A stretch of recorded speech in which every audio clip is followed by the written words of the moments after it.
Crimes इन Hindi channel पर आपका स्वागत है। सब्सक्राइब करें और दूसरी कहानियां चेक करें। आज शाइस्ता परवीन को कौन नहीं जानता।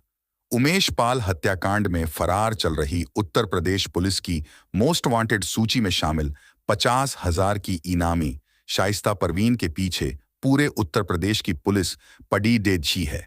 उसे इलाहाबाद के कोने कोने में तो तलाशा ही जा रहा है।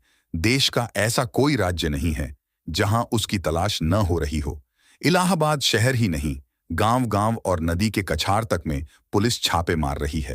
पर डॉन अतीक अहमद की पत्नी शाइस्ता तक पुलिस पहुंच नहीं पा रही है। पुलिस को शाइस्ता की इतनी बेसब्री से तलाश क्यों है? यह जानने से पहले आइए थोड़ा उसके जीवन के बारे में जान लेते हैं। शाइस्ता परवीन का जन्म 1972 में उत्तर प्रदेश के जिला इलाहाबाद, जो प्रयागराज के नाम से जाना जाता है, के मोहल्ला धूमनगंज के रहने वाले मोहम्मद हारून के घर हुआ था। मोहम्मद हारून उत्तर प्रदेश पुलिस में कांस्टेबल थे और पडीडीहौसी जिले प्रतापगढ़ में तैनात थे, इसलिए शाइस्ता का ज्यादातर समय वहीं बीता। उसके परिवार में माता पिता के अलावा उसकी 4 बहनें और 2 भाई हैं। उसके दोनों भाई मदरसे में प्रिंसिपल हैं। शाइस्ता की स्कूली शिक्षा किदवई, प्रयागराज के मेमोरियल गर्ल्स इंटर कॉलेज में हुई। इसके बाद उसने प्रयागराज से ग्रेजुएशन किया। शाइस्ता के घर वाले और अतीक के घर वाले एक दूसरे को जानते पहचानते थे। दोनों के घर वालों का एक दूसरे के घर आना जाना भी था। इसलिए शाइस्ता के घर वाले जब शाइस्ता का रिश्ता अतीक के लिए लेकर उसके घर गए तो उन्होंने हां कर दी। इसके बाद अगस्त 1996 में शाइस्ता का निकाह अतीक के साथ हो गया। तब तक अतीक जुर्म की दुनिया में कदम रख चुका था। शाइस्ता पढ़ी लिखी तो थी ही, वह पहले से ही बोलने चालने में तेज तर्रार थी। भाई बहनों में सबसे बड्डी होने की वजह से उसे घर संभालना भी आता था, इसलिए अतीक के घर आते ही उसने उसका घर संभाल लिया था। इतना ही नहीं, अतीक के हर जुर्म में वह उसका साथ भी देने लगी थी। वह पिता के साथ थाने आती जाती थी और पुलिस के काम करने का तरीका नजदीक से देखती थी। इसके अलावा पिता भी घर में अक्सर पुलिस के तौर तरीकों और किस अपराध में कैसे बचा जा सकता है, इसकी चर्चा करते रहते थे। इसलिए शाइस्ता कभी पुलिस से नहीं डरी और समय समय पर राजनेता और बाहुबली पति अतीक अहमद की मदद करती रही। अतीक जब जेल में था तब शाइस्ता ही उसके अपराध के साम्राज्य को संभालती रही। शाइस्ता का माफिया पति अतीक पहले अपराधी बना, उसके बाद पुलिस से बचने के लिए राजनेता बन गया था। क्योंकि जब उसके एनकाउंटर का आदेश हुआ था तब प्रयागराज के एक बड्ढे कांग्रेसी नेता ने तत्कालीन प्रधानमंत्री से कह उसकी जान तो बचाई ही थी, साथ ही सलाह भी दी थी कि अगर उसे पुलिस से बचना है तो वह राजनीति में आ जाए। तब अतीक ने पहले तो निर्दलीय चुनाव लड़ा, उसके बाद जीत गया तो समाजवादी पार्टी में शामिल हो गया था। समाजवादी पार्टी ने उसे सांसद भी बना दिया था। उसी तरह पति के जेल जाने के बाद पति का आपराधिक साम्राज्य चलाने वाली शाइस्ता भी राजनीतिक संरक्षण पाने के लिए सितंबर 2021 में असदुद्दीन ओवैसी की पार्टी AIMIM में शामिल हो गई थी। पर उत्तर प्रदेश में जब भाजपा की सरकार आई और मुख्यमंत्री आदित्यनाथ योगी की सरकार ने माफियाओं पर शिकंजा कसना शुरू किया तो उसमें सबसे ज्यादा आफत अतीक अहमद पर ही आई। उसकी कई 100 करोड़ ब्याज की संपत्ति पर प्रशासन ने बुलडोजर चलवाकर जब्त कर ली। अचानक आए इस संकट से घबराकर शाइस्ता ने इसी साल यानी 2023 में मायावती का हाथ थाम लिया था, यानी उसने बहुजन समाज पार्टी ज्वाइन कर ली थी। बसपा उसे प्रयागराज से मेयर का टिकट भी देने को तैयार थी। पर इसी बीच विधायक राजू पाल के भाई और राजू पाल हत्या के चश्मदीद गवाह उमेश पाल की हत्या में माफिया अतीक अहमद की पत्नी शाइस्ता परवीन का नाम साजिशकर्ता के रूप में आ गया, तो बसपा ने उसे प्रयागराज से मेयर का टिकट देने से मना तो कर ही दिया, पार्टी से भी निकाल दिया। उमेश पाल की जब हत्या हुई थी उस समय अतीक अहमद गुजरात के अहमदाबाद की साबरमती जेल में बंद था। अतीक का भाई अशरफ भी बरेली जेल में बंद था, जबकि शाइस्ता प्रयागराज में ही अपने घर में रह रही थी। कहते हैं कि उमेश पाल की हत्या की बात शाइस्ता ने ही शुरू कराई थी। उमेश पाल की हत्या से पहले वह अतीक से मिलने साबरमती जेल गई थी। तभी वहां अतीक और शाइस्ता के बीच उमेश पाल की हत्या कराने की चर्चा हुई थी। इसके लिए अतीक ने शाइस्ता से जेल में मोबाइल फोन पहुंचाने को कहा था, जेल में फोन पहुंचाने के लिए उसने एक पुलिस वाले का नाम भी बताया था। शाइस्ता ने उसी पुलिस वाले के जरिए अतीक तक फोन पहुंचवा दिया था। इसके बाद अतीक ने शूटर्स से बात की तो वह अशरफ से बरेली जेल में जाकर मिला और फिर उमेश पाल की हत्या की फाइनल योजना बन गई और 24 फरवरी 2023 को उमेश पाल की हत्या हो गई। इस तरह उमेश पाल की हत्या की योजना में शाइस्ता शामिल थी। यही नहीं, उसके घर शूटरों की मीटिंग भी हुई थी। शाइस्ता ने तय किया था कि हत्या के बाद किसे कहां जाना है। उसी ने सभी को खर्च के लिए पैसे भी दिए थे। इसीलिए पुलिस उमेश पाल की हत्या की साजिश में शामिल शाइस्ता को गिरफ्तार करना चाहती है, क्योंकि वह सभी शूटरों को पहचानती थी। कहा तो यह भी जाता है कि उमेश की हत्या के बाद जब शाइस्ता की अतीक से फोन पर बात हुई थी तो उसने पति से कहा था कि इस मामले में असद को नहीं शामिल करना था। तब अतीक ने कहा था कि वह शेर का बच्चा है। उमेश पाल की हत्या के बाद से ही उत्तर प्रदेश पुलिस उसे पूछताछ के लिए तलाश रही है। अब तो लोग उसे लेडी डॉन और गॉडमदर भी कहने लगे हैं। पुलिस ने उस पर 50,000 रुपए का इनाम भी रखा है। पुलिस हाथ धोकर उसके पीछे पड़ रही है, पर उसका पता नहीं लगा पा रही है। पुलिस रिकॉर्ड के अनुसार शाइस्ता परवीन पर 5 मुकदमे दर्ज हैं। इनमें से चीटिंग और फर्जी दस्तावेज तैयार करने की 3 FIR थाना कर्नलगंज में दर्ज हैं, जबकि उमेश पाल और उसके 2 सुरक्षाकर्मियों की हत्या का मुकदमा थाना धूमनगंज में दर्ज है। इसके बाद उस पर गैंगस्टर एक्ट भी लगा दिया गया है। इसी उमेश पाल और उसके 2 सुरक्षाकर्मियों की हत्या वाले मामले में पुलिस उसकी और उसके साथी गुडू मुस्लिम और 5 लाख के इनामी शूटर साबिर की तलाश कर रही है।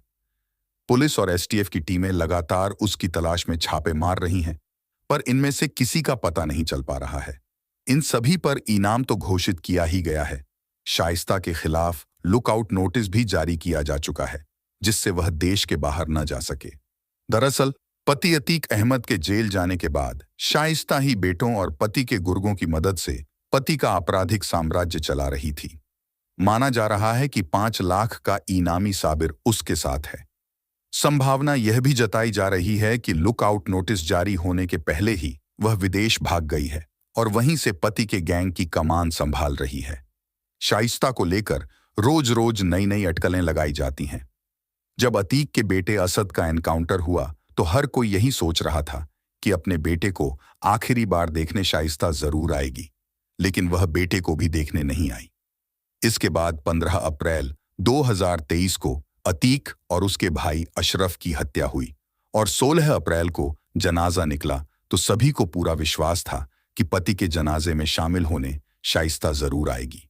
पर उसने सरेंडर करने के बजाय आजादी को चुना और सालों तक पति के साथ रहने वाली शाइस्ता पति के अंतिम दर्शन तक के लिए नहीं आई। इस्लाम में किसी की मौत के बाद 40वां दिन बहुत खास माना जाता है। मुस्लिम मानते हैं कि इस दिन मरे हुए इंसान की आत्मा अपने परिवार से मिलने आती है। 40वें दिन चहल्लुम का फातिहा दिया जाता है, गरीबों को खाना खिलाया जाता है। इस दिन मरने वाले की शांति के लिए प्रार्थना की जाती है। परिवार वाले ये सारी रस्में पूरा करते हैं, इसलिए सभी को उम्मीद थी कि पति से जुद्दी अंतिम रस्म के लिए शाइस्ता सरेंडर कर सकती है, पर न तो शाइस्ता आई और न ही अतीक के भाई अशरफ की पत्नी जैनब ही। देवरानी जेठानी दोनों फरार हैं। तब 40वें की रस्म अतीक के बहनोई ने पूरी की थी, क्योंकि अतीक की बहन आयशा नूरी भी फरार है। अब सवाल यह उठता है कि आखिर शाइस्ता कहाँ है?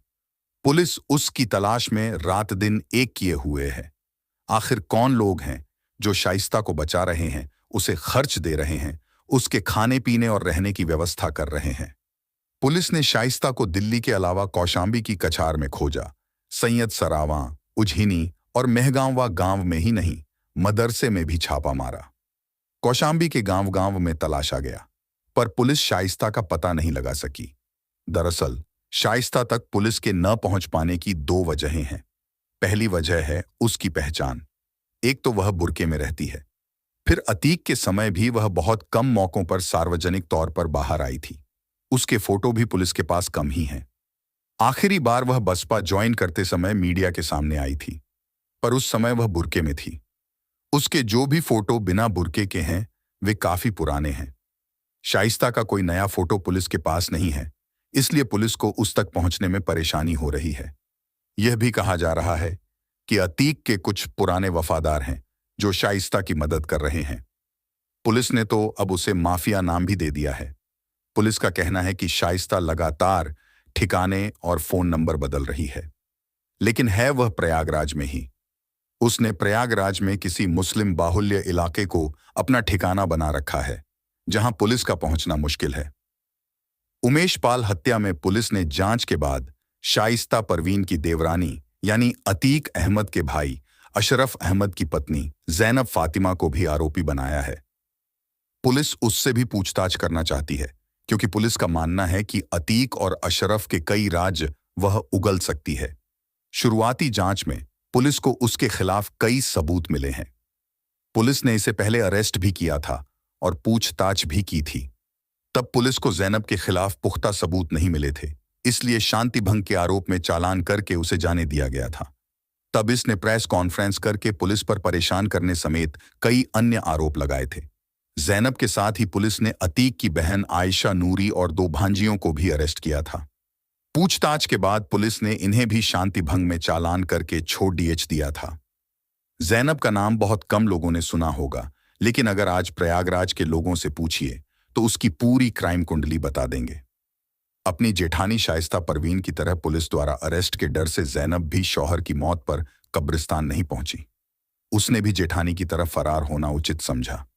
आज उत्तर प्रदेश पुलिस के लिए जितनी चुनौती शाइस्ता है, उतनी ही चुनौती जैनब भी है। अतीक के बेटे असद के एनकाउंटर तक वह प्रयागराज वाले घर पर ही थी। उसने मीडिया के सामने बरेली तथा प्रयागराज के थानों में जाकर पति और जेठ की सुरक्षा की मांग भी की थी। अशरफ से शादी के पहले जैनब का कोई आपराधिक रिकॉर्ड नहीं रहा, लेकिन माफिया के घर शादी होते ही क्रिमिनल लिस्ट में उसका नाम आ गया। पुलिस का मानना है कि जैनब से पूछताछ में उमेश पाल हत्याकांड के अहम सबूत सामने आ सकते हैं। इसीलिए पुलिस को जैनब की तलाश है, पर वह भी जेठानी और ननद की तरह फरार है। अशरफ की शादी कौशांबी की रहने वाली जैनब फातिमा के साथ 2013 में हुई थी। शादी के कुछ महीने पहले ही अशरफ जेल से छूट कर आया था। अतीक ने अशरफ की शादी खूब धूमधाम से की थी। शादी के कुछ दिनों बाद तक देवरानी जेठानी में अच्छी बनी, पर बाद में दोनों के बीच अनबन रहने लगी। घर पर अतीक की पत्नी शाइस्ता की हुकूमत चलती थी। नौकर चाकर से लेकर रिश्तेदार तक शाइस्ता की ही बात मानते थे। अतीक की पत्नी होने के नाते कोई उसके सामने मुंह खोलने की हिम्मत नहीं करता था। यहां तक कि अशरफ भी भाभी के सामने कुछ नहीं बोलता था। रंगदारी यानी अवैध वसूली का जो पैसा आता था, वह सब शाइस्ता के पास ही आता था। जो गिफ्ट आते थे उसे भी शाइस्ता रखती थी, जबकि जैनब को वही मिलता था जो शाइस्ता देती थी। जैनब के पति के हाथ में भी कुछ नहीं था, क्योंकि घर का मालिक अतीक था। अशरफ को भी वही सब करना होता था जो अतीक कहता था। ये बात तब खुली थी जब किसी बिल्डर ने शाइस्ता को फॉर्च्यूनर गिफ्ट की थी। तब वह गाढ़ी जैनब को इतनी पसंद आई कि उसने पति से कहा था कि उसे भी यही कार चाहिए। इसके बाद अशरफ ने बिल्डर को फोन करके एक और फॉर्च्यूनर मंगाई थी। कहा जाता है कि इन्हीं बातों को लेकर शाइस्ता और जैनब के बीच विवाद रहने लगा था, क्योंकि अब यह सब जैनब से बर्दाश्त नहीं हो रहा था। फिर तो शाइस्ता और जैनब के बीच दूरियां बढ़ती गईं। रोजमर्रा की चीजों को लेकर अनबन शुरू हुई तो इसकी जानकारी अतीक और अशरफ को हुई। दोनों भाइयों ने दोनों को समझाने की बहुत कोशिश की कि शाइस्ता और जैनब एक दूसरे को समझने लगें, लेकिन समझने की कौन कहे, आगे चलकर दोनों के बीच बातचीत भी बंद हो गई। ये दूरी इतनी हो गई कि अशरफ और अतीक अलग अलग घरों में रहने लगे थे। कहा जाता है कि अलग होने के बाद अशरफ अपनी अलग वसूली करने लगा था। अतीक और अशरफ की मौत के बाद दोनों की लड़ाई अब खुलकर सामने आ गई है। शाइस्ता ने जहां अपना अलग गैंग बना लिया है, वहीं जैनब भी पीछे नहीं है। उसने भी अपना अलग गैंग बना लिया है, जिसकी कमान उसके भाई यानी अशरफ के साले सद्दाम ने संभाल रखी है। क्योंकि जब अशरफ बरेली जेल में था, तब भी उसका सारा काम साला सद्दाम ही देख रहा था। इसके लिए वह वहीं बगल में घर लेकर रह रहा था। पता चला है कि अब अतीक की बहन आयशा नूरी भी जैनब के गैंग में आ गई है, जबकि शाइस्ता ने अपना अलग गैंग बना लिया है। यह सब बाहुबली की प्रॉपर्टी को लेकर हुआ है, इसलिए संभावना बनती है कि इन दोनों के बीच कभी भी गैंगवार हो सकती है। जैनब अब प्रॉपर्टी पर कब्जा चाहती है। उमेश पाल हत्याकांड में अतीक अहमद की बहन आयशा नूरी उसकी दोनों बेटियों मंतशा और ऊंजिला को भी धूमनगंज पुलिस ने आरोपी बनाकर वांटेड घोषित किया है। एसआईटी द्वारा की गई जांच में पता चला है कि आयशा को शूटरों की पूरी जानकारी थी। आयशा के पति डॉक्टर अखलाक को एसटीएफ पहले ही गिरफ्तार कर चुकी है। पुलिस ने अतीक के भाई अशरफ की पत्नी जैनब फातिमा के साथ आयशा और उसकी दोनों बेटियों को भी गिरफ्तार किया था। जब 6 मार्च को प्रयागराज आकर उसने बेटियों और अशरफ की पत्नी जैनब के साथ प्रेस कॉन्फ्रेंस की थी, तब आयशा ने अपने दोनों भाइयों अतीक और अशरफ को निर्दोष बताया था। लेकिन तब पुलिस ने पुख्ता सबूत न होने के कारण शांति भंग में चालान करके छोड़ दिया था। बाद में जब जांच की गई तो पता चला कि आयशा और उसकी दोनों बेटियां भी उमेश पाल की हत्या की साजिश में शामिल थीं। यही नहीं, शूटरों की मदद भी की थी। एक वीडियो वायरल हुआ था जिसमें साफ दिखाई दे रहा है कि अतीक अहमद का खास शूटर 5 लाख का इनामी गुड्डू बम्बाज मेरठ स्थित इनके घर गया था। सीसीटीवी की इस फुटेज के अनुसार उमेश पाल की हत्या के करीब 10 दिन बाद 5 मार्च को उमेश की हत्या में शामिल शूटर गुड्डू मुस्लिम आयशा के घर गया था और 17 घंटे आयशा के घर रहा था, जहां उसकी जमकर खातिरदारी की गई थी। यही नहीं, चलते समय उसे लाखों रुपए भी दिए गए थे। अखलाक के घर से मिले उस सीसीटीवी फुटेज में गुड्डू मुस्लिम उसके घर पहुंचा और अखलाक से गले मिला। अतीक के बहनोई अखलाक उत्तर प्रदेश स्वास्थ्य विभाग में डॉक्टर थे और मेरठ में तैनात थे। गिरफ्तारी के बाद स्वास्थ्य विभाग ने उन्हें सस्पेंड कर दिया है। इसके बाद 6 मार्च को अखलाक की कार कौशाम्बी के थाना संदीपन घाट में मिली थी, जिसे चौकी इंचार्ज कृष्ण कुमार यादव और एसएचओ संदीपन घाट राकेश राय ने थाने लाकर लावारिस घोषित करके जमा कर दी थी। जांच में पता चला कि दोनों पुलिस अधिकारियों ने अखलाक को बचाने के लिए ऐसा किया था। इसके बाद एसपी कौशाम्बी ब्रजेश श्रीवास्तव ने एसएचओ राकेश राय और चौकी इंचार्ज कृष्ण कुमार यादव को सस्पेंड कर दिया था। अतीक की जिन 2 भांजियों मंतशा और ऊंजिला को आरोपी बनाया है, उनमें से मंतशा का निकाह 5 लाख के इनामी असद के साथ तय हो गया था। पिछले साल दोनों की सगाई भी कर दी गई थी, लेकिन उमेश पाल की हत्या के बाद असद पुलिस एनकाउंटर में मारा जा चुका है। उमेश पाल हत्याकांड की साजिश में शामिल शूटर गुड्डू मुस्लिम की मदद के आरोप में फरार चल रही माफिया अतीक की बहन आयशा नूरी और उसकी दोनों बेटियों ने प्रयागराज की सीजेएम की अदालत में आत्मसमर्पण के लिए अर्जी लगाई थी, लेकिन अदालत ने सुनवाई के बाद उनकी इस अर्जी को खारिज कर दिया था, जिससे उनके आत्मसमर्पण की संभावना खत्म हो चुकी है। अतीक अहमद के परिवार की इन तीनों फरार महिलाओं को लेकर मीडिया रोज रोज नए खुलासे करती है, पर पुलिस इन तक पहुंच नहीं पा रही है। इसकी एक सबसे बड़ी वजह यह है कि ये सभी बुर्के में रहती हैं। इसके अलावा ये मुस्लिम इलाके में छिपी होती हैं, जहां न पुलिस पहुंच पाती है और न पुलिस के मुखबिर। ये जब ठिकाने बदलती हैं तो कहा जाता है कि इनके साथ बुर्के में कई महिलाएं होती हैं, जिसकी वजह से कोई अंदाजा भी नहीं लगा पाता कि ये कौन है। अब देखना यह है कि ये कब गिरफ्तार होगी।